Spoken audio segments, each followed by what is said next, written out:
James Knight. Mr. Knight is a graduate of Harding University, class of '67. 5 years as a pilot in the U.S. Air Force and 31 years as a pilot for Federal Express. So if any packages were late, it'd be his fault. This is the fourth book in a series on Civil War sesquicentennial, Hood's Tennessee Campaign, The Desperate Hours of a Desperate Man. With no further ado, I will turn it over to Mr. Knight, and if you have any questions for him or afterward, just let us know. Thank you for being here. I appreciate you coming.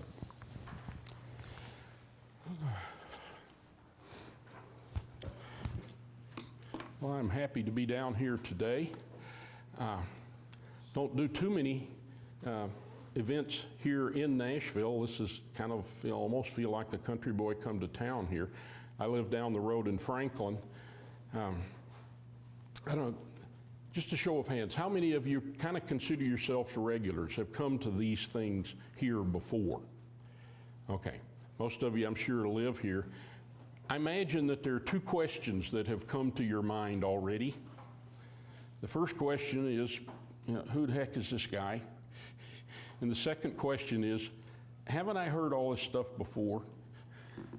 If you live here in Nashville, you're surrounded by Civil War history, and they have these kind of things go on, and people have talked probably ad nauseum about the events that are going on around here. So I guess the relevant question would be, do I really have anything to add to some of these folks that you've heard that have letters after their names that have much more impressive credentials than I do? I'm going to try to maybe hit some points that maybe you haven't considered, or maybe some of the other folks have gone by, and I definitely want your input here.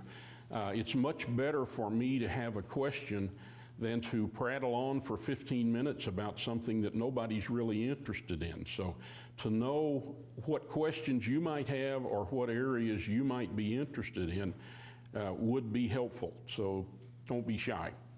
I'm gonna have to go back and forth to our technology. Most of you know who this sad-faced gentleman is. The events here in Nashville 150 years ago focused on this gentleman and two or three more gentlemen. They were at the center of what was happening here. This fellow's name is John Bell Hood. A little thumbnail on him: he was born in Kentucky, graduated from West Point in 1853, a classmate of another fellow who is going to play a significant part here, another fellow named John Schofield. General Schofield is going to be General Hood's antagonist all the way through this campaign until he reaches Nashville. General Hood served just before the war out in California for a little while, but mainly he served in Texas with a relatively famous cavalry unit called the 2nd U.S. Cavalry. General Hood was just a lowly junior officer, a second lieutenant, but the command structure of that regiment reads almost like a who's who of Civil War personnel. In that regiment, General Hood's commander, his original commander was a fellow named Albert Sidney Johnston. Those of you who know anything about Shiloh know a lot about General Johnston or Fort Donelson. The second in command was a lieutenant colonel named Robert E. Lee. They had two or three majors. One of the majors' name was William Hardee. Another one of the majors' name was a fellow named George Thomas. All of those men served together in this regiment out in Texas prior to the Civil War beginning. So there is a great amount of cross-pollination in the Civil War of men who knew each other and had served together. General Hood was a rising star in the Confederate Army. He started out as a cavalry captain. He enlisted in Texas because his home state did not secede. He left Kentucky and went to Texas and became an adopted Texan. He enlisted early in 1861, just as the war's beginning. By the beginning of the next year, 1862, he is a brigadier general commanding what was called Hood's Texas Brigade. He performed extremely well at Gaines Mill and at Second Manassas and at Antietam, all of those battles during 1862. So by the beginning of 1863, he is a rising star. He is one of the young Turks, I guess you would like to say, in the Confederate Army. He's obviously destined for great things. On the second day at Gettysburg, however, he gets derailed when an artillery shell shreds his left arm and destroys some of the ligaments and the muscles. His left arm is left with him, but it's basically useless from then on. He takes about 2 months to recover from that in July, and by September he is back with his arm in a sling, back with one of his old commanders, a fellow named James Longstreet, and he's part of Longstreet's army that is hurriedly moved down into Georgia. And General Hood winds up leading the critical charge during the Battle of Chickamauga that breaks the Union line in two and very nearly brings General Rosecrans' army to disaster. Unfortunately, during that charge, he is also hit in his right leg with a minie ball, and it has to be amputated some 4 or 5 inches below his hip. So General Hood is now again an invalid, and it takes him several months to recover from this. But by early 1864, he is back in harness. He has to be lifted on his horse every morning. His aides strap him to his saddle, so because of this missing leg, he doesn't topple off. He wears a wooden leg that they've smuggled through the blockade from England. But he is back with the Army of Tennessee as a corps commander in North Georgia at the beginning of the Atlanta campaign. His boss at this point is a man named General Joseph E. Johnston. So all during the summer of 1864, General Johnston tries to resist General Sherman's push down through northern Georgia to capture the city of Atlanta. About the middle of July, the folks in Richmond decide that General Johnston seems to be willing to retreat forever and seems to have no real interest in actually defending the city of Atlanta, so they decide if there is to be any hope to hold the city of Atlanta, they must change commanders. Now, the two candidates to take command of the Army after General Johnston is fired are the two senior corps commanders in the Army. They would be the obvious next in line by seniority. The most senior man is a man named William Hardee. General Hardee, however, does not impress the higher-ups as someone who would change the policy materially. They essentially see him as following General Johnston's policies, and so they decide that they will bypass General Hardee, who is the senior man, and pick the next man in line to command the Army, this gentleman here, General Hood. General Hood is noted for his aggressive mindset. He's been criticized for this roundly in many cases, but what most people don't stop to think is it was primarily this attribute of General Hood that got him the job. This was the kind of person they were looking for who would shake up the Confederate policy and possibly be more aggressive in defending Atlanta. Well, all that was well and good, and General Hood did do exactly that. He launched several aggressive attacks around Atlanta. None of them turned out to be successful, and Atlanta fell regardless of the efforts of the Confederate High Command and President Davis. So following Atlanta, General Hood is in command of this army that has been beaten up severely all summer. They fall back into south into Georgia and regroup and recover. President Davis comes down personally and makes the decisions as to shake up the command structure. So by the 1st of October, this Confederate Army has decided there were two basic questions that President Davis had to address when he went down there. The first question was the organization of the Army. General Hardee and General Hood had come to the point where they both said, one of us has to go. We cannot work with each other. So General Hardee was reassigned and General Hood was reaffirmed as commander of the Army. That settled that question. The other main question that everybody was wondering is, what will Sherman do now? He's sitting in Atlanta with a huge army, and the question is, what's his next move? What do we think he will do? Opinion was divided. Some thought that he would move southwest out of Atlanta towards the Gulf and towards Mobile. Others, though, however, thought that he would move east from Atlanta towards the Atlantic Ocean. The decision was made that this army must do something. The Confederate Army must do something. They cannot simply sit and wait for General Sherman. This would be a disaster. The desertion rate would skyrocket, and the Army would simply atrophy. So they decided we have to employ this Army doing something to keep it in some sort of shape. So they moved into northern Georgia, and they spent the first 3 weeks of October harassing General Sherman's supply line, which is a railroad that runs from Chattanooga down to Atlanta. During that time, however, this gentleman comes up with a somewhat radically different idea. He decides that really his only two options are either to operate on his own like they're doing, or to follow Sherman in whatever course he decides and harass Sherman's army. General Hood decides that that probably does not have much of a future. General Sherman's army is so large that even should he follow him out into Georgia, he probably would not be able to stop whatever General Sherman is doing. What General Hood wanted to do, and what the Confederate high command desperately needed, was something that might have a chance to change things.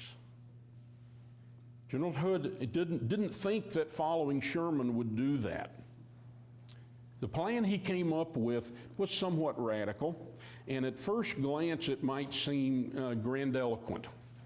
General Hood said, instead of staying down here and harassing Sherman, I want to move north. I want to cross the Tennessee River, and I want to eventually invade Middle Tennessee and threaten the city of Nashville. This General Hood thought would get the attention of the Union command and force them to allocate resources over there. Maybe he and President Davis both thought that possibly if this would be successful, they might be able to draw some forces away from General Lee, who was almost encircled at Richmond. Maybe force General Sherman to reconsider his great march to the sea and turn around and come back up into Tennessee. Maybe this move could make a difference. Hood didn't think that following Sherman would really make much difference, but this might. This might cause so much trouble that the Union would be forced to confront him over there and shake up what they're doing. What the Union is doing right now is eventually going to kill the Confederacy. Everybody can see that. If they're not diverted from what they're doing, General Lee is all tied up in Richmond. General Grant has him surrounded. General Sherman is marching to the Atlantic, and then he's going to turn and come up through the Carolinas, and eventually he hoped to link up with General Grant in one grand army, and that would be the end. So, sometime around the 21st or 22nd of October, General Hood broaches this plan to General P.G.T. Beauregard, who is his immediate superior. General Beauregard is not known for his aggressive, impulsive actions, but General Beauregard eventually does see the merit in this plan. The key to this plan, however, will be speed. If they can move fast enough, there is the possibility that this could work. So General Beauregard signs off on the plan. President Davis does also, somewhat more reluctantly, but General Hood is not some renegade.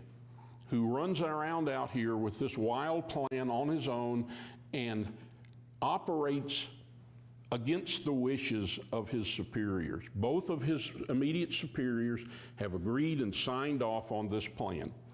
But like almost every plan, as soon as they start to put it in operation, things change and start to go wrong. And you know the old saying in war, the first casualty of any plan is first contact with the enemy. So, towards the end of October, General Hood starts off to implement this. He immediately changes his mind the first day. He had told them he was going to do one thing. When he got to the Tennessee River, he goes, nah, that don't look so good anymore. So he changed his mind and he began moving west. And by the 1st of November, he has moved his army over to Florence and Tuscumbia, Alabama, and installed himself on the Tennessee River and is working on means to cross the river. Now, fast forward to Nashville. General George Thomas is sitting here in Nashville, and he's been getting reports on all this that's going on.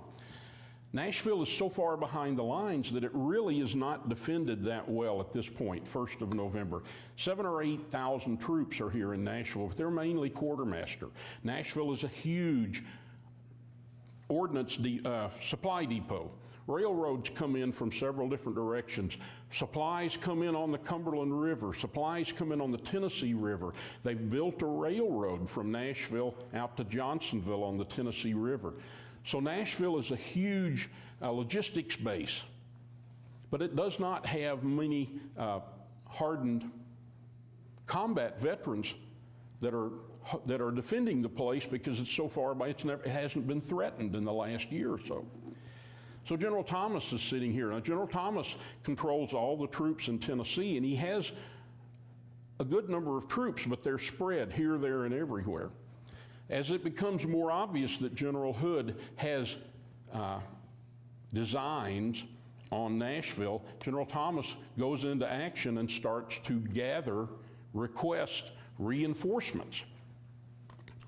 He has been pledged about a 10,000-man corps from Missouri, commanded by a man named A.J. Smith.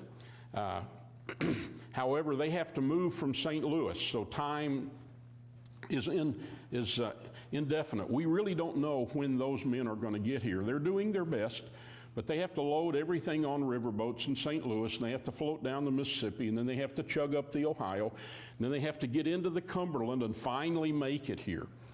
So in the meantime, General Sherman has sent General Thomas some troops to be used to defend himself against Hood if he should start to march north. They're two separate units. They're two Army Corps. They've not operated together before. One of them is under the command of a man named David Stanley. That's the 4th Corps.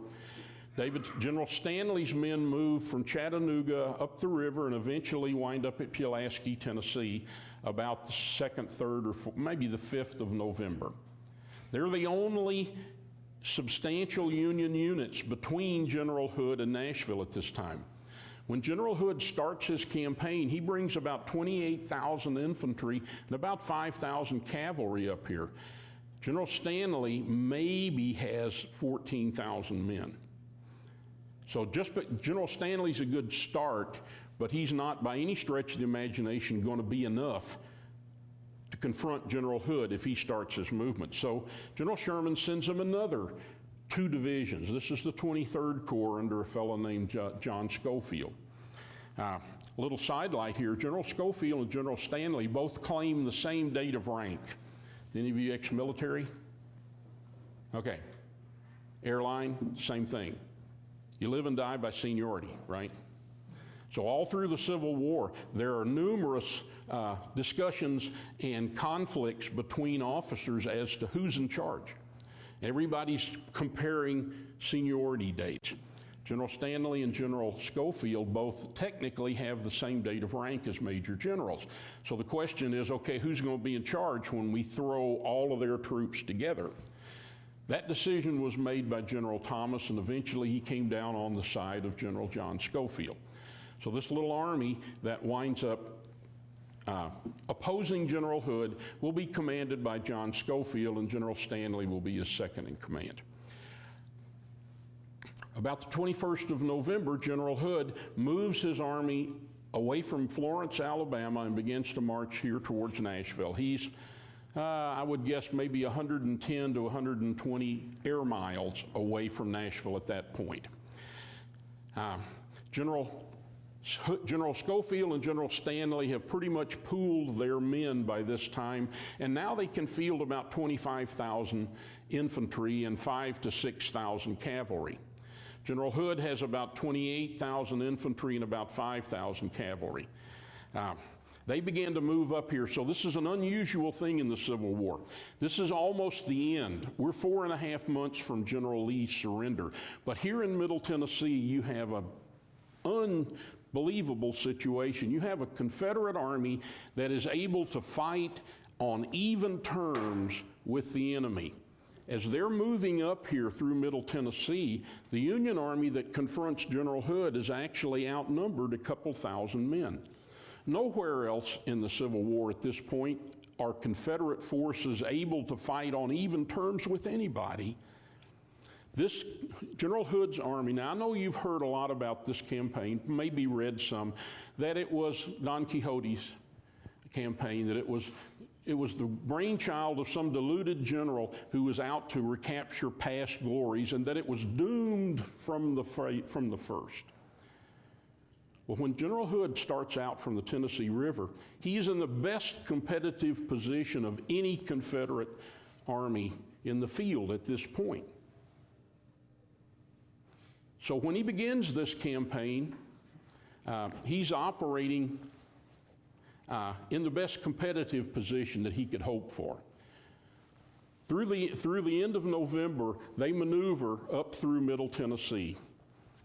On the 28th of November, General Hood sends his cavalry across the Duck River at Columbia, and now we have a gentleman that strikes fear into the hearts of the Union troops here like no other soldier that is coming towards Nashville.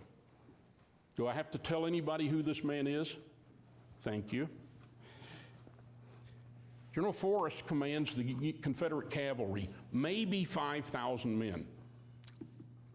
The Union Army consistently estimates General Forrest's strength at 10,000 to 12,000 cavalry. They believe this through the whole campaign. General Forrest's reputation is such that nobody questions this fact. General Forrest never had over 5,000 men, and ironically, when he gets here to Nashville, most of his men are actually at Murfreesboro. The Confederate cavalry here at Nashville are really a sideshow, if you want to call it that. There may be 1,200 of them, but General Thomas and General Schofield worry about this man more than anybody else in the Confederate Army.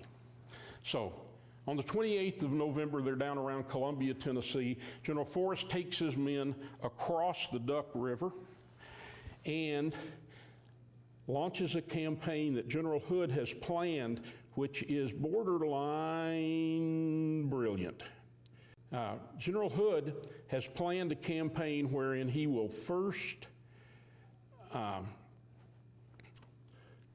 draw all the Union cavalry out of the battle completely. General Hood sends General Forrest across the Duck River. All of General Forrest's Confederate cavalry move in this direction towards the Lewisburg Pike. The Union cavalry falls back in front of General Forrest. His reputation as a raider has preceded him. General Wilson, who commands the Union cavalry, believes that Hood has been sent off on a raid, and that he's going for the Lewisburg Pike, and when he gets on the Lewisburg Pike, he has a direct route all the way to Franklin, Brentwood, and even Nashville. So General Wilson believes that his priority is to stay in front of Forrest and block this raid. So all of the Union cavalry gets drawn all the way over to the east, which is exactly what Hood and General Forrest had in mind. Because the next day, the 29th, General Hood crosses 7 infantry divisions on a pontoon bridge here and strikes for Spring Hill, Tennessee, which is 10 miles behind the main Union lines. General Forrest keeps pushing the Union cavalry back, and about 11 or 11:30 there at Mount Carmel, he leaves one brigade, Sol Ross's Texans, to continue to push the Union cavalry out of the way. Forrest turns at Mount Carmel, and as it approaches noontime, he is riding into Spring Hill from the east. His mission is to capture the town and the crossroads and to hold it until General Hood can arrive.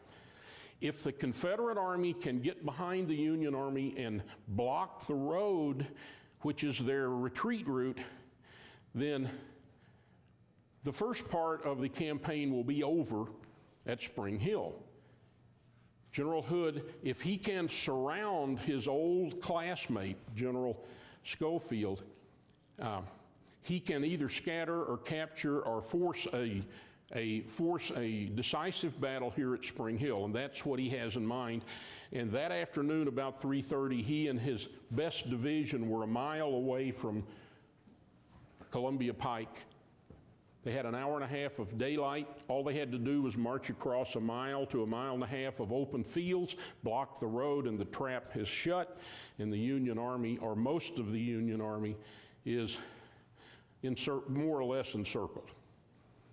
Now, they had an hour and a half of daylight. When the sun went down at 5 o'clock, it got dark, everybody stopped fighting. None of the Confederate units who had been ordered to block the road had managed to get there. The road stayed open all night in spite of Hood and everybody else's best efforts, confusion, some incompetence, everything you could whatever could go wrong went wrong for the Confederates that evening. And during the night, the entire rest of the Union Army, at least 20,000 men, marched from Columbia right past all of those boys, all those Confederates in the field, and the next morning they're gone. They are up the road, and General Hood is not a happy camper. Did you ever work for a boss that liked to yell at people? You probably would have recognized General Hood that morning, on the morning of the 30th. He felt that his subordinate commanders had let him down. This was actually, as I said, a borderline brilliant operation. General Hood had planned it. He had conducted it. It was completely successful right up until the last hour and a half. And then everything fell apart, and that night, the next morning, they woke up, and this golden opportunity, which would have been one of the few times in the Civil War that an army had been able to capture a whole other army, was gone. Now, General Hood was a little peeved about this, as you can imagine. And so, as the Confederates march on up north to Franklin, the high command of the Confederate Army is really kind of in an uproar because the bosses yelled at everybody. Some of those Confederate generals are actually a little embarrassed because there probably were things they should have done. Some of the Confederate generals, however, are insulted because they got yelled at like everybody else, and they don't think they did anything wrong. Whatever it was, the Confederate High Command is kind of in a turmoil as they march up the road towards Nashville, towards Franklin. Sunday, we had our 150th. On the afternoon after all this happened at Spring Hill, all these folks showed up at a little town called Franklin. The Union Army had gotten there that morning. General Schofield had found that he was going to have to spend all day in town repairing a burned out bridge. It delayed his army in a bad position.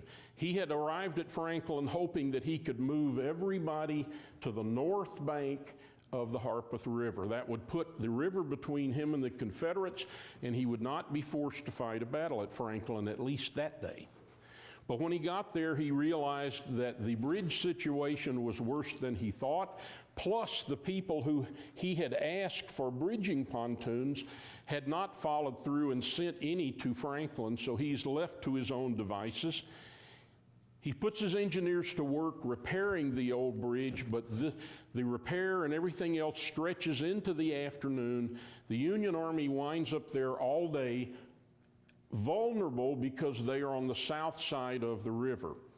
Early that morning, General Schofield had realized that this was going to be a problem, and he had ridden back to the Carter House and told General Jacob Cox, who was his senior division commander, to take command of the 23rd Corps and put some defenses in place. General Cox was then left in charge of preparing the defenses at Franklin, and late that afternoon when the Confederates attacked, it was General Jacob Cox who actually conducted the battle on the Union side at Franklin. So in 2 days, you have two different subordinates who have basically saved General Schofield's army. At Spring Hill, General David Stanley held the town of Spring Hill all day with about 6,000 men in the face of something on the order of 23,000 or 4,000 Confederates.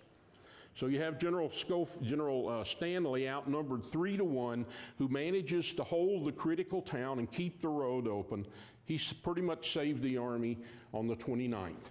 On the 30th, it will be General Jacob Cox, who commands the front line, who more or less saves the army with a little help. General David Stanley would be the first one to stand up and yell, "It was my 4th Corps that saved the day at Franklin." One of his brigades actually came up at the critical moment and helped stem a breakthrough. It was Colonel Updike's brigade. All for the rest of his life, General David Stanley insisted, if you read David Stanley's memoirs, you wouldn't even know the 23rd Corps was there. It was all him and his men. He neglects to mention that the two divisions of the 23rd Corps repelled an attack by 7 Confederate divisions during that time.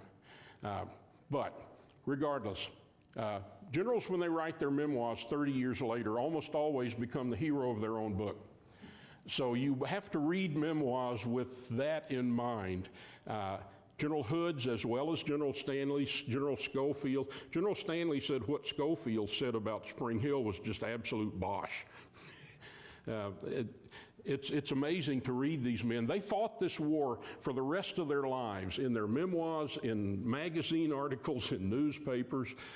General Stanley was just kind of a grouchy old man at the end of his life. He didn't have a good word to say about anybody hardly. But at Franklin, General Hood makes one of the most controversial decisions of the war, and people have been arguing that for the last 150 years. We can go into that if you like. The upshot was he sent 16,000 to 18,000 men across 1.5 miles of open farmland to assault a position, and he took probably upwards of 7,000 casualties to do this. In spite of all that, he was not able to destroy this army, which is what he thought. Everybody knew this was going to be bloody at Franklin, but he thought there was the possibility that they could win. But he knew that even if they won at Franklin, it was going to be a bloodbath. But General Hood got the worst of both options. He got the bloodbath just like he thought, but he didn't destroy the Union Army. In the night, the Union Army pulled out, crossed the bridge that is now fixed, along with their supply train, which was 800 wagons long. You can imagine pulling 800 horse-drawn wagons across a makeshift bridge, but they did.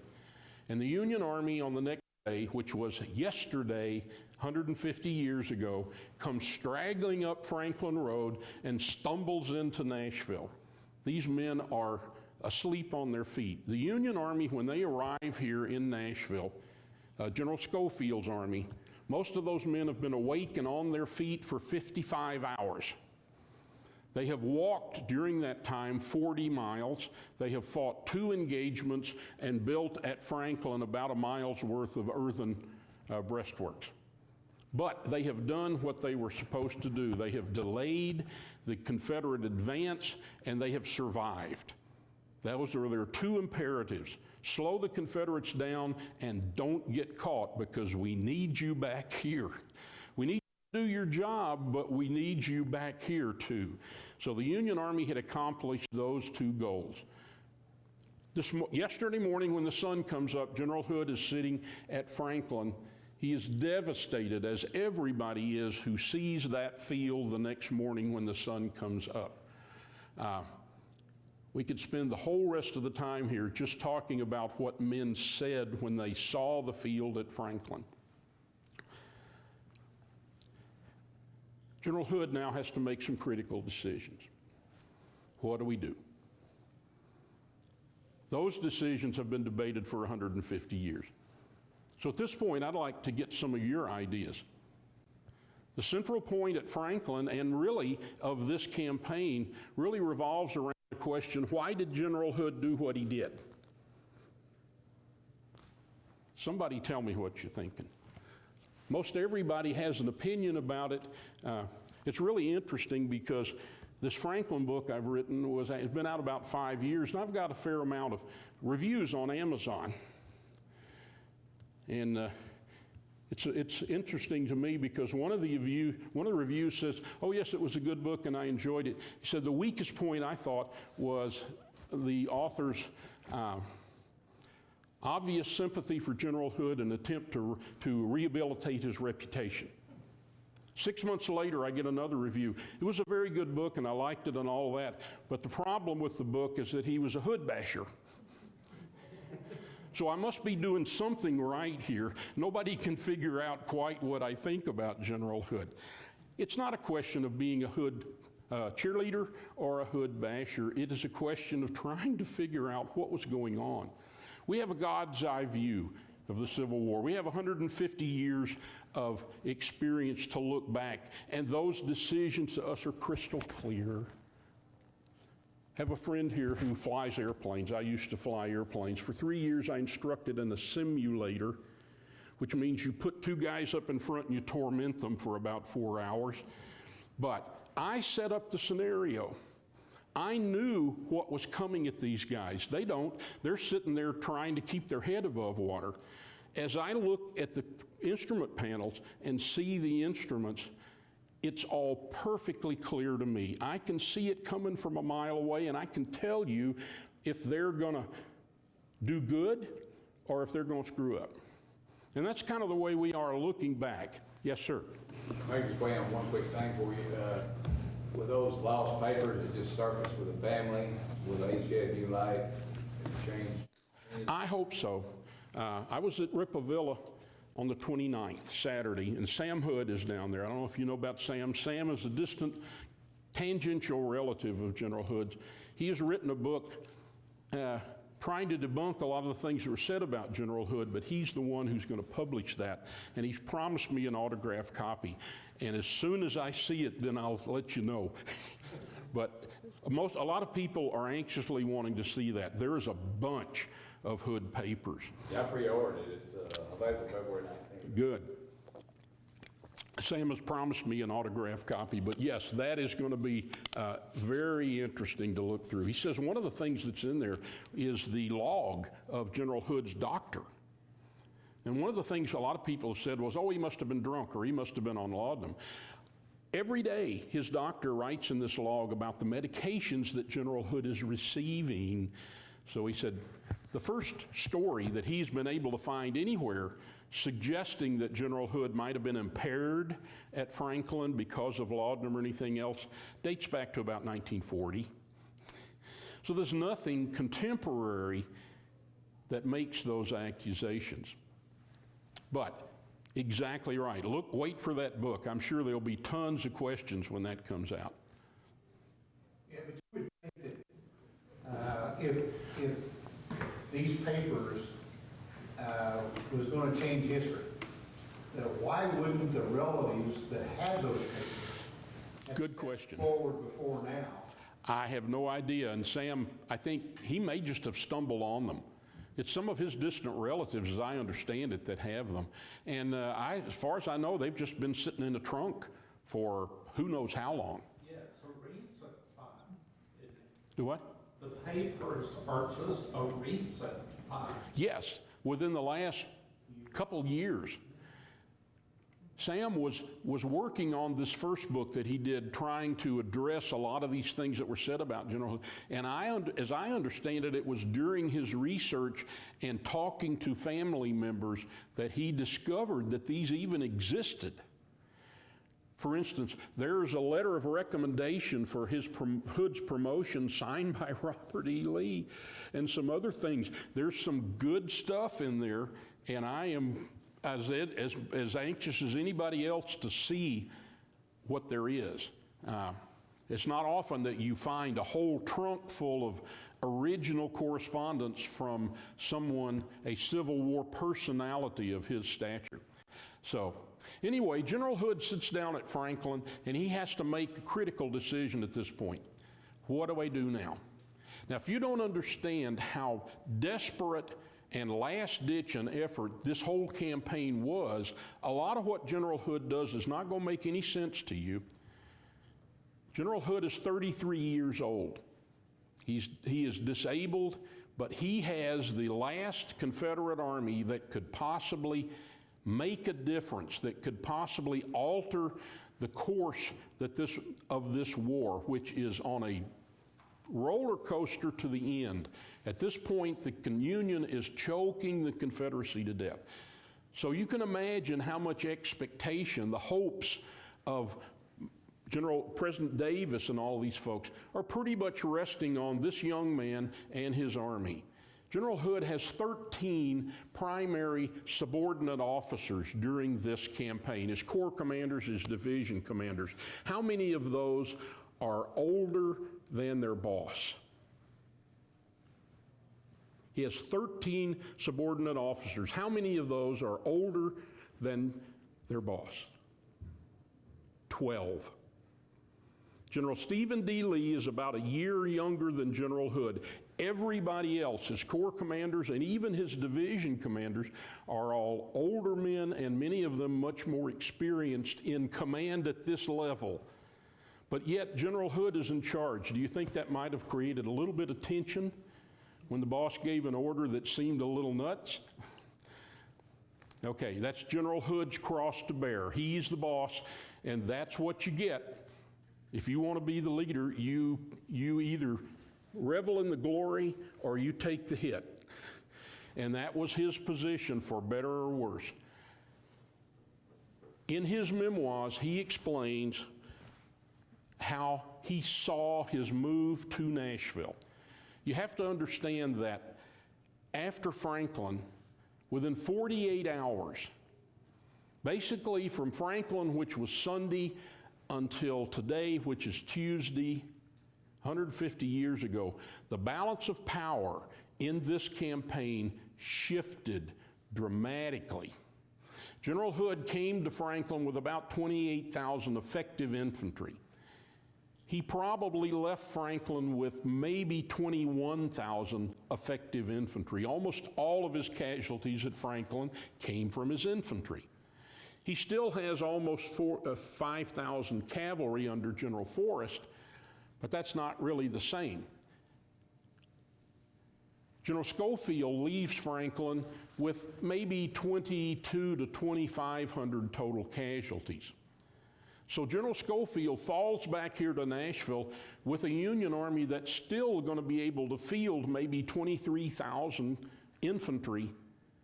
And then, of course, there's the cavalry, which falls back here, 5,000 to 6,000 of those. But the critical thing is, while they're fighting the battle at Franklin on the 30th, those boys from Missouri that they've been looking for 2 weeks began to show up. On the day that the Battle of Franklin happens, the first boats of that 10,000-man corps under A.J. Smith began to arrive at the wharf down here at Nashville and began to unload. The rest of them show up today. So within 48 hours after the Battle of Franklin is over, the balance of power here shifts at least 15,000 men in favor of the Union.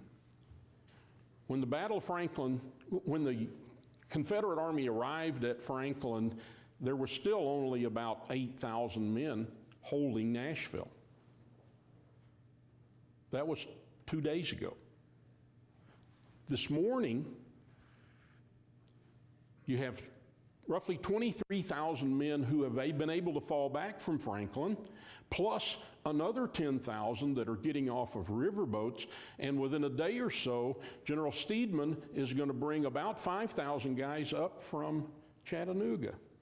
So by the 2nd or 3rd of December, the balance of power in this campaign has shifted dramatically. At this point, General Hood is now outnumbered in infantry at least 2 to 1. And that's not even counting the cavalry, and the cavalry is going to be a critical point here. At this point, we bring in the other major player here.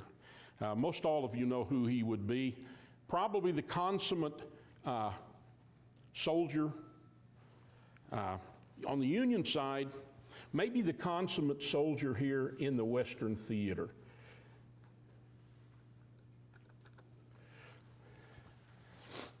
General Thomas has sat here in Nashville and watched what's going on and kept up via telegram all the way.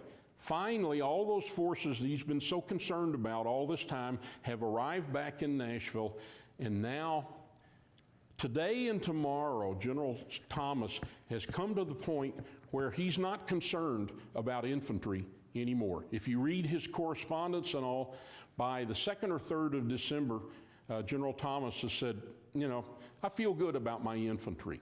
I'm fine. He can ride out to the line and look at this Confederate army that's just now arriving.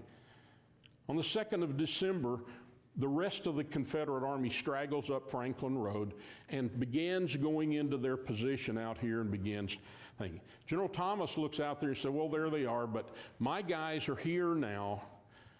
So from an infantry standpoint, I feel good about my position. But we know what was the main bone of contention between General Thomas and his bosses. What was it? They want to go on the offensive. That's right. They couldn't get him to attack. Civil War is the first American war that had the advantage of some high-tech stuff. In this particular position, the high-tech stuff was the telegraph. This was really the first American war where the telegraph cut both ways. It was great for the people that are in the field. You could transfer information almost real time or very close. So in that way, it was great. The flip side was, for the first time in this war, the senior generals could sit back behind the lines and kibitz. General Thomas gets barraged with telegrams from guys that are 600-700 miles away telling him how he ought to run his business down here. He can look out his window, basically, and see the armies. But General Grant, who's sitting in Virginia, is petrified that he has this idea of a Confederate army that's gonna rampage through Kentucky, that's going to bypass Nashville if they don't hurry up, that's going to cross the Cumberland River, and then they're going to be turned loose in Kentucky, and now he's going to have to fight them at Louisville or Cincinnati. After the war, General Grant told somebody, he said, hey, if I had been Hood in his position, he said, I would have gone to the Ohio River and maybe Chicago. So this is the idea General Grant has, is that it is urgent here. If we don't disrupt this army, God knows what they might do. Now, General Thomas is sitting here looking at this army of homeless people that are digging holes in the ground out here and trying not to freeze, and he can't quite see that. But what is the key reason that General Thomas endures all this abuse for 2 weeks and almost gets fired and continues to resist his attack? What is General Thomas's key excuse for not attacking here within a day or two after General Hood shows up? What is it? This goes back and forth on the wires. You see it in telegrams all through the thing. What is General Thomas's reason? This guy right here, he's back. General Thomas, I told you that they're going to worry about this guy the whole way. General Thomas fervently believes that General Forrest is here with 10 to 12,000 Confederate cavalry, and he looks at his cavalry that comes straggling in here, 6,000 guys or so. Their harness is all falling apart. They've been in the field for 2 weeks. Their horses are tired, you know, and he says, I got to re-equip and remount my cavalry because, you know, I got to contend with this guy, and he's got me outnumbered 2 to 1 in cavalry, and I can't have that. So this is his message back and forth. I'm working as hard as I can to build up my cavalry because I got to contend with Forrest and 10,000 Confederates. Now, from tomorrow, General Forrest and 3/4 of the Confederate cavalry is going to ride down to Murfreesboro, Tennessee, and they're going to sit there through this whole thing. And they're going to leave about 1,200 poor guys up here to face this. But all the way up to the beginning, the day before General Thomas finally does attack down here, he sends a telegram back to Washington to General Grant, and he says, all right, says, the ice is all melted. I got it. We're going to attack tomorrow morning. He says, but I'm still concerned because my cavalry is still not where I want it. I'm only going to be able to field about 8,000 guys. Yes? Were there some animosities between Hood and Forrest at this point? You know, that's a story that's out there. There was one video presentation I've seen that tries to show Forrest down at Rippavilla the day after Spring Hill, and Forrest and Hood and all that, and Forrest comes up, well, if you weren't half a man, I'd slap your jaws and all that. Nobody knows where that came from. Forrest is not above that. Forrest told his own commander, Braxton Bragg, that if he interfered with him ever again, it would be at the peril of his own life. So you have a subordinate basically telling the boss that leave me alone or I'll kill you. Now, this is not an easy man to work for. Forrest has a mystique. By this time, a lot of people thought Forrest walked on water. And if you talk to people today, Forrest is either almost the second coming or he's the Prince of Darkness. One or the other. Nobody is middle of the road about Forrest. Forrest at this point was brilliant, borderline genius on it if he had an independent command. He worked best with 3,500 to 5,000 guys.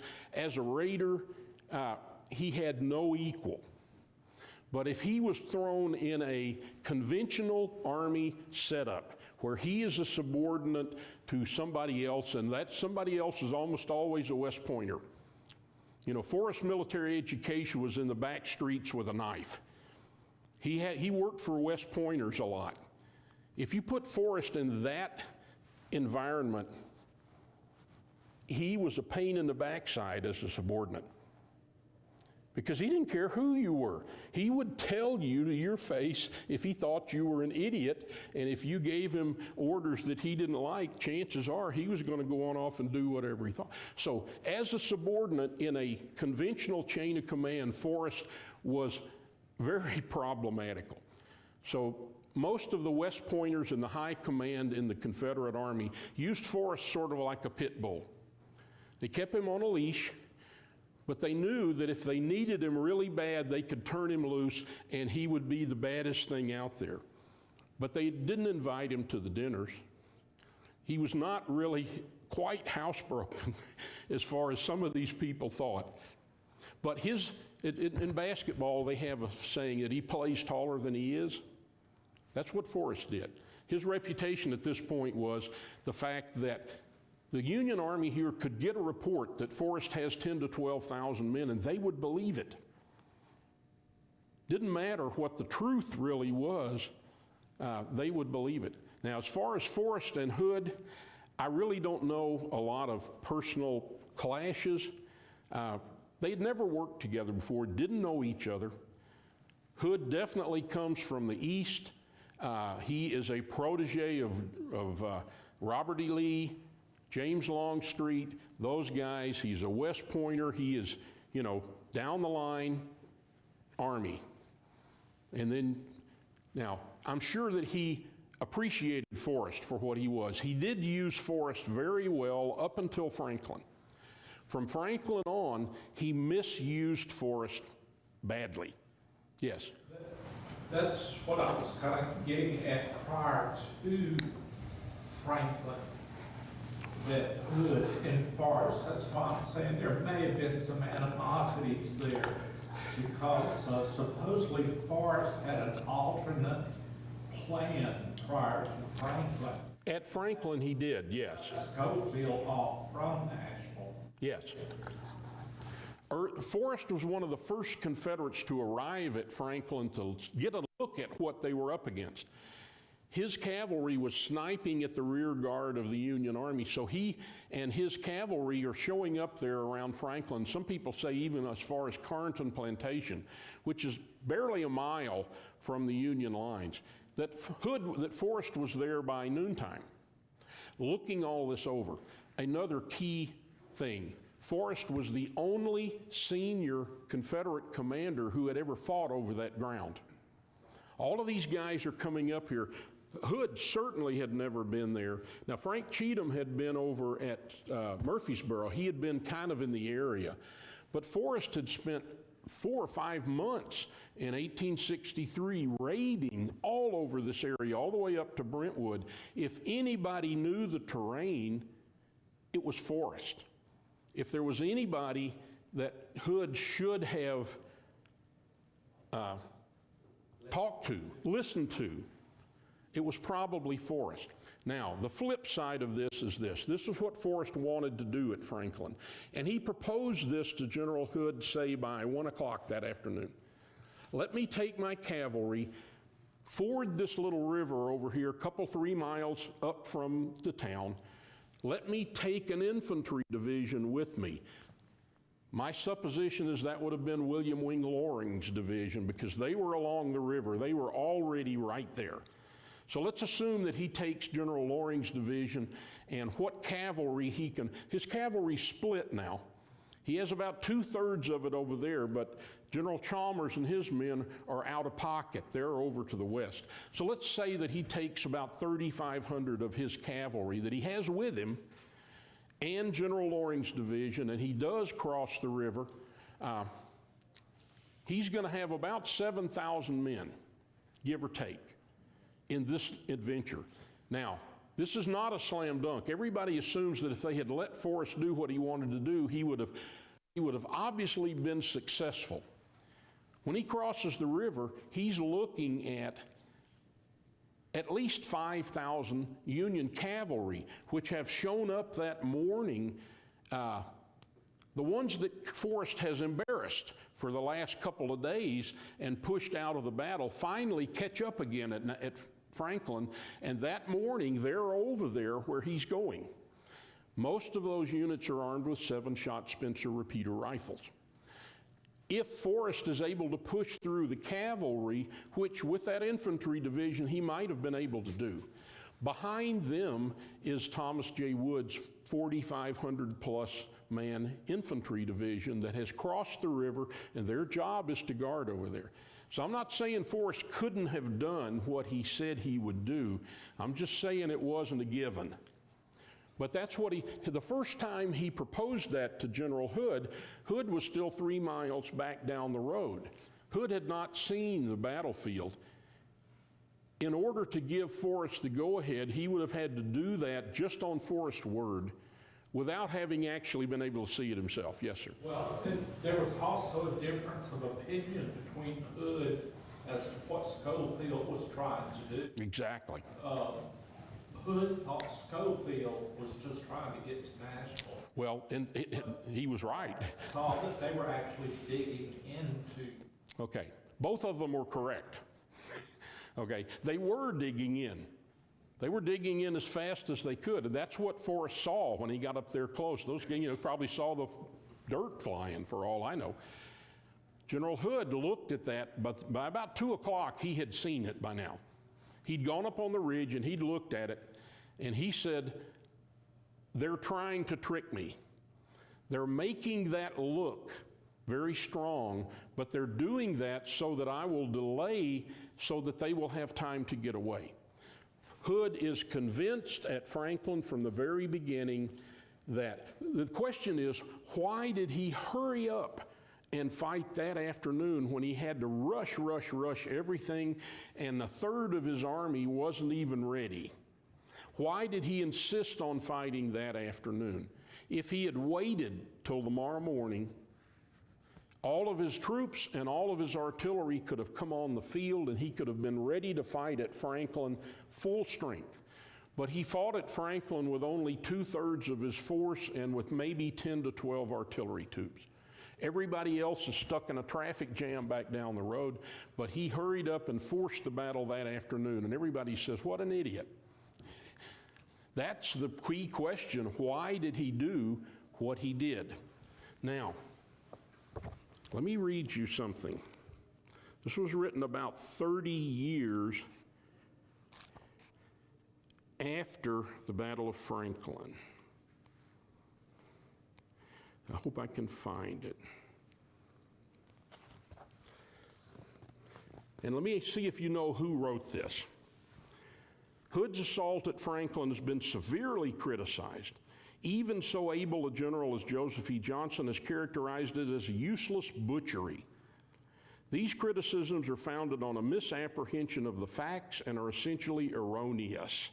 It was impossible after the pursuit from Spring Hill in a short day to turn our position or to make any other attack than a direct one in front. Franklin was the last opportunity he, Hood, could expect to have to reap the results hoped for in his aggressive movement. He must strike here as best he could or give up his cause as lost.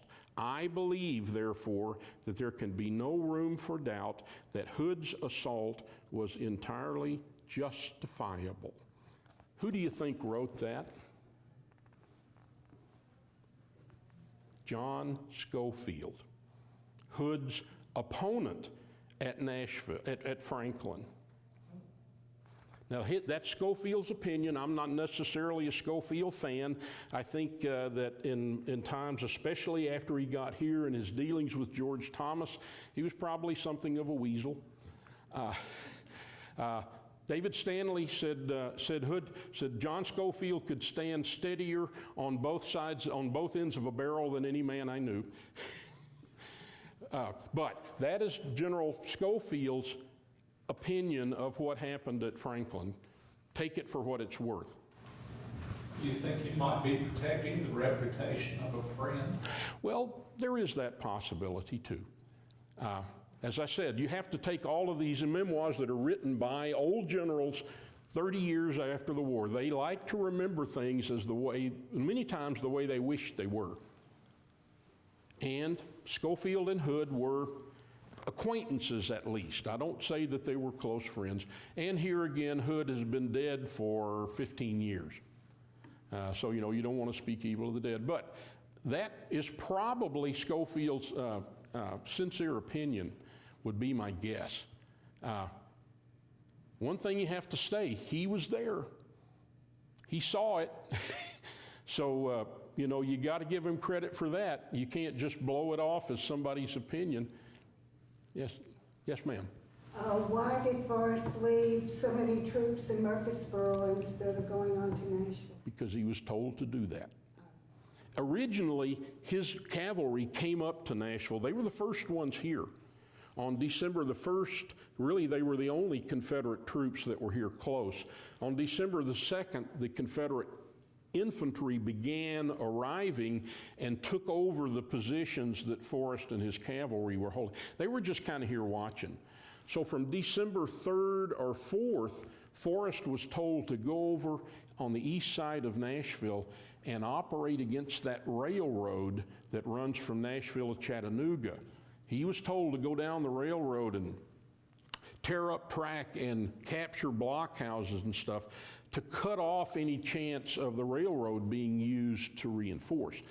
So from about the 3rd or 4th of December, Forrest and at least 3,000 or more of his cavalry are down at Murfreesboro, and they stay down there the whole time. All right, we're running out of time. Anybody want to say anything about Nashville, what happened here? That's right in your backyard. General Hood, by the way, said that the reason that I decided to march on up to Nashville, here's a general that decides that his best option is to march his troops 18 miles further north into enemy territory in the dead of winter and lay siege to a town that is one of the most heavily fortified places in North America and is held by an army that is at least twice the strength of his own. Now, does that sound like a little bit of a reach to you? Well, he tried to explain that in his memoirs. He said, and here again, we go back to the desperate issue of this campaign. Hood knows that if he ever turns around, it's over. If he ever takes a step backwards, then then everything is going to snowball. So when he's sitting down there at Franklin wondering, what do I do now that I've lost all these men? He says in his memoirs, he said, I decided that I couldn't really go into a position there on the Harpeth River. I couldn't fall back to the Duck River. All of those things are going to be seen as basically a defeat. He said, I decided that the men would actually be better satisfied from a morale point of view if we press this to a definitive result one way or the other.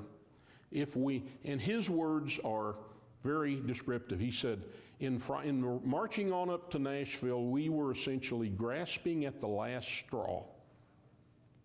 Okay? He said, my only hope at Nashville, from the beginning, was to go into position and hope that the enemy would come out of their fortifications and attack me, and if we could survive the attack, then follow them back into their works. Now, he's counting on his West Point cavalry and artillery instructor, one of the most competent generals in the Union Army, of making a tremendous blunder here. He's counting on George Thomas to screw up royally here, and he says that's really our only hope. Now, what are the odds of that happening? Okay, those are the odds that General Hood, but that's what he says in his memoirs. That's what I was thinking. And he wrote this 15 years later, and he said that such was my opinion at the time, and since I have had no occasion to change them. So even towards the end of his life, he was saying, I did what I did, and probably saying if I had to do it again, I'd do it the same way. Now, here at Nashville, it's interesting. The first day, General Thomas is really very conventional. He launches a diversionary attack over on the right with his USCT troops, hoping to get Hood's attention on the right and cause him maybe to reinforce over there so that when his real attack, which happened over here on Hillsborough Road, opened up, then maybe Hood will have weakened his line a little bit. And when I swing around with the roundhouse over here, then I'm going to crush the left of the Confederates and push that whole army back and jam them on Franklin Pike, and that's going to be the end. And he almost did. The interesting thing, though, is that his entire attack over there really fell on one Confederate division. General Edward Carey Walthal's division of General A.P. Stewart's corps was holding that line up and down Hillsborough Road. Those redoubts over there, that was pretty much what there was. And, I don't know, 25,000, 30,000 Union troops fell on them that afternoon. And we're talking about, maybe 5,000 Confederates at the most holding that line. And so it was an avalanche over there. And they managed to survive simply because it took so long to get it started that the sun went down and it got dark. But the big question here is, why was Hood still there the next morning? When he had something like this happen, don't you think he might? Some people thought, well, why don't we take advantage of this hours of darkness and get a head start out of here? But the next morning, Hood and his men, they've simply fallen back and established a new line, and there they are. General Thomas called Schofield in that evening after they'd had the first day's battle, and he said, "You know, Hood, what do you think he's going to do?" And General Schofield, there's no question about what he's going to do. He says, he's going to be there in the morning. Count on it. And sure enough, there he was. Now, the key position in the Battle of Nashville, you all tell me, what was the key position in the Battle of Nashville that afternoon? Oh, come on. If you had to pick one place in the Battle of Nashville, which is where it all turned around, where would that be? Was that Shaw's Hill? See, now the rest of you knew that. You just were going to make him say it. That afternoon, they had fallen back, and he had a much better line. It was much shorter. It was more compact. He had his troops on there. Over by I-65 there at Harding Place, at that end, he had S.D. Lee's men who really had not been in. S.D. Lee had 2 divisions that really hadn't been in the fight at all this whole campaign. They missed it at Franklin. They missed it at Spring Hill. They missed it at the first day of Nashville. So the second day, he's got 2 whole divisions that are really haven't had to fight anybody. And they're the ones that are holding Peach Orchard Hill over there, and they're fortifying to get ready. Now, on the other side, at the place called Compton's Hill, Colonel Shive is still alive, that's Frank Cheatham's corps. He's been moved during the night all the way from the right flank to the Confederate left flank, and his men go in the dark and take positions on top of this hill. They fall in on the left of what's left of General Walthall's division that's been mauled that day, and they've fallen back, and General Walthall's men are holding the line basically from Granny White Pike west 400 or 500 yards to the base of Shies Hill. So General Cheatham and his men fall back, and they tie in at the base of Shies Hill, and then they go up. They're holding the top of the hill, and then they turn. The line makes a 90-degree there, and then the line goes down that top of those little hills that go south from Shies Hill. At the top of Shies Hill, that is held by General Cheatham's division, commanded by a fellow named William Bate. General Bate had originally gone to Murfreesboro, so his men had marched all the way over to Murfreesboro. Then 2 or 3 days later, they got to march all the way back from Murfreesboro up here to get in the fight. But General Bates' men are the ones that are holding Shies Hill proper. Actually, on the top is one brigade commanded by a young general named Thomas Benton Smith. How many men do you think General Bate had to hold that position, that key position? How many men do you think he had? 300. Well, his whole division, on the 2nd of December, when he marched over to Murfreesboro, his official report said, we had maybe 1,600 guys in the whole division. Okay? So if you give him credit maybe to have his whole division there, you got maybe 1,600 guys holding Shies Hill at the most. Who's he facing? Primarily to the north, due north of him. That's General A.J. Smith's corps. Directly north of Shies Hill is a division commanded by a man named John MacArthur, an old Scotsman. In fact, some of the pictures of MacArthur, you see he's wearing a tam, he's not wearing a hat. They're facing them directly from the north. Just off to the west and down along that line of hills is General Schofield's whole corps, 2 divisions. So General MacArthur's division by itself over there probably has 5,000 guys. And then on down that western slope there, kind of along where Hillsborough Road runs, is General Schofield's whole division, at least another 10,000 guys. So you got 1,600 worn out, footsore, ragged Confederates holding Shies Hill, and they're looking at 5,000 guys over here and another 10,000 guys over here. And they're stuck out so that the Union artillery, which fires on them all day, is firing in from 3 directions. So all those poor guys on top of Shies Hill can't get up and do anything. They have to stay in their foxholes because all morning the Union artillery keeps pounding that position. Even so, the Union can't get off the dime. General Thomas has been ragging on General Schofield to get up and do something. He won't attack. Finally, General MacArthur, the Scotsman, said, well, okay, if nobody else is going to do it, unless you tell me no, I'm going. This is late in the afternoon. Well, he went before the message could get back because he didn't want to hear the answer. He launches 2 of his brigades, and they go up Shies Hill, and within 10 or 15 minutes, they have taken the hill. And at that point, the Confederate line, which is like an eggshell, once you break it in one place, it just begins to fall apart. Now, the guys over on Peach Orchard Hill are all cheering because they have just repelled an attack of several thousand Union soldiers, and a couple of the USCT, the black soldiers, have all assaulted Peach Orchard Hill, and General Lee's guys have just handed them their heads. They have shredded them.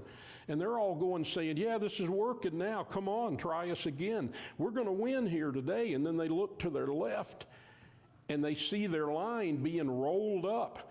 And all of a sudden, the Union Army is coming this way. And they went, wait a minute. General Lee's 1st Division under General Ed Johnson gets swallowed up. They don't even have time to get away. General Lee and his men, the other 2 divisions, are able to make it down Franklin Road and slow down the pursuit. Finally, right about dark, on Granny White Pike, just north of Old Hickory, you have an engagement called the Battle of the Barricades, and that is the one that really saves the Confederate Army. The Union cavalry has remounted themselves, and they are pounding down Granny White Pike, and they're going to cut off the Confederate Army on Franklin Road, and they're going to sweep through them that night, and it's going to be utter chaos, except for Colonel Edmund Rucker and his Confederates, who put barricades across Granny White Pike and hold the Union guys back 2 or 3 hours and essentially allow the Confederate Army a little bit of a head start. Now, there's a whole other program here on what happens over the next few days. This Union Army, the Confederate Army, has to walk in the dead of winter 100 miles down to the Tennessee River in order to escape the debacle here at Nashville. But as I said, that's for another day. Any other questions? I'll stay here as long as you want, unless they want to need the room. Yes? 2 questions. What was the condition of the Confederate troops when they got to Nashville and as they were leaving? I've heard all kinds of awful things, like they were mixing. Oh, well, there's all sorts of things. I have several things in the book here, quotes from guys. One man said one of the Confederate brigades set up a cobbler shop at headquarters, shoemaker. He said because thousands of us had no shoes. They said we would, when we would kill a cow to eat, so we would save that hide, and if we had an old ragged shoe that was falling apart, we could take it in there, and they would take this cowhide and wrap around it and sew it so that we could make kind of a moccasin. 7,000 or 8,000 guys got here. They've walked 120 miles in the winter to get here with no shoes. The Confederates are staying on the hillsides out there. One of the things that was in short supply here was firewood. One of the Union quartermasters said if the rebels keep us here another fortnight, there won't be a single tree within 5 miles of Nashville, because both armies are cutting down all the trees. The Confederates are out looking for wood, for campfires. They are digging holes in the ground like graves. Because the main thing is they have to get out of the wind. The temperature drops and the north wind comes, and they said, at least if we can get down in this hole and we can put leaves in the bottom of it, if we can get out of the wind, that's a big deal. So there were a lot of these troops that had just dug holes in the ground, and that's how they were sheltering. There's all kinds of stories. The Confederate Army here was in bad shape. One more question. Since a lot of the men, I'm assuming, were local, I mean, they lived probably in Middle and... You mean Confederate troops? Yeah. Yeah, a lot of them were Tennessee troops. How many of them deserted after Nashville? Well, after Nashville, it's a little different because they're in this retreat. Some of them deserted and some of them just got cut off. But if you are a Tennessee soldier, you know, and Uncle Joe lives 20 miles down the road, you know, what are you going to be thinking? If you are a wounded Confederate troop, if you're a wounded Tennessee troop and you have family here, chances are they would send you to your family to recover rather than keeping you in a hospital, because they got plenty of other guys that need the bed. So there were a lot of Confederate troops that were scattered out here during this retreat. Some of them came back, some of them didn't. Just depended on your own situation. You guys have been very, very good. I appreciate your attention here.